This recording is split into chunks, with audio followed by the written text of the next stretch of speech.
बहुत समय पहले मिथिला नगरी के राजा जनक को कोई संतान नहीं थी। एक दिन जब राजा जनक यज्ञ के लिए भूमि जोत रहे थे, तभी धरती से एक दिव्य कन्या प्रकट हुई। राजा जनक ने उसे अपनी पुत्री के रूप में स्वीकार किया और नाम रखा सीता, क्योंकि वे धरती भूमि से उत्पन्न हुई थी। सीता बचपन से ही अत्यंत सौम्य, दयालु और तेजस्वी थी। उनमें त्याग, प्रेम और शक्ति तीनों का अद्भुत संगम था। जब सीता युवावस्था में पहुंची, तब राजा जनक ने उनका स्वयंवर रचा। शर्त थी, जो कोई भी भगवान शिव के धनुष को उठा और तोड़ सके, वही सीता से विवाह करेगा। अनेक शक्तिशाली राजा आए, लेकिन कोई धनुष हिला भी ना सका। तभी अयोध्या के राजकुमार श्री राम आए। राम ने जैसे ही धनुष उठाया, वो टूट गया। सीता ने श्री राम को अपने पति के रूप में वरमाला पहनाई। ये विवाह केवल दो व्यक्तियों का नहीं, बल्कि धर्म और करुणा का मिलन था। कुछ समय बाद अयोध्या में राजनीति के कारण श्री राम को 14 वर्षों का वनवास मिला। राम ने अकेले जाने का निर्णय लिया, पर सीता ने कहा, जहां मेरे पति वहीं मेरा घर। सीता ने राजमहल छोड़कर जंगल का कठिन जीवन चुना। ये उनका पहला महान त्याग था।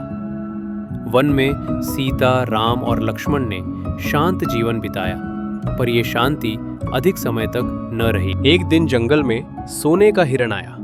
सीता उसे देखकर मोहित हो गई और राम से उसे पकड़ने का आग्रह किया। ये रावण की माया थी।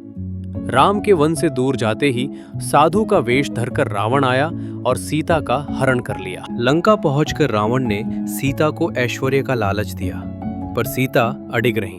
उन्होंने कहा, मैं केवल राम की हूं, मृत्यु स्वीकार है, अधर्म नहीं। सीता को अशोक वाटिका में बंदी बना दिया गया। राक्षसियां उन्हें डराती रहीं, पर सीता का विश्वास कभी नहीं टूटा। हनुमान जी लंका पहुंचे। उन्होंने सीता को राम की अंगूठी दी, आशा का प्रतीक। सीता ने हनुमान से कहा, राम से कहना सीता जीवित है, पर सम्मान के साथ। हनुमान ने लंका में आग लगाई।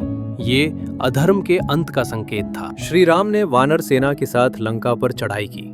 भयानक युद्ध हुआ। अंततः श्री राम ने रावण का वध किया।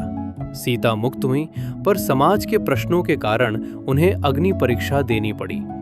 अग्नि ने उन्हें शुद्ध सिद्ध किया। राम सीता अयोध्या लौटे। राम राजा बने, पर फिर भी समाज ने सीता पर प्रश्न उठाए। धर्मराज राम ने भारी मन से सीता को वन भेज दिया। वन में सीता ने लव और कुश को जन्म दिया। उन्होंने उन्हें संस्कार, शौर्य और धर्म सिखाया। जब सत्य सामने आया, सीता ने धरती माता से प्रार्थना की, यदि मैं सदा पवित्र रही हूं, तो हे मां, मुझे अपने भीतर समा लो। धरती फट गई और सीता उसमें समा गई। ये था स्त्री त्याग का सर्वोच्च उदाहरण।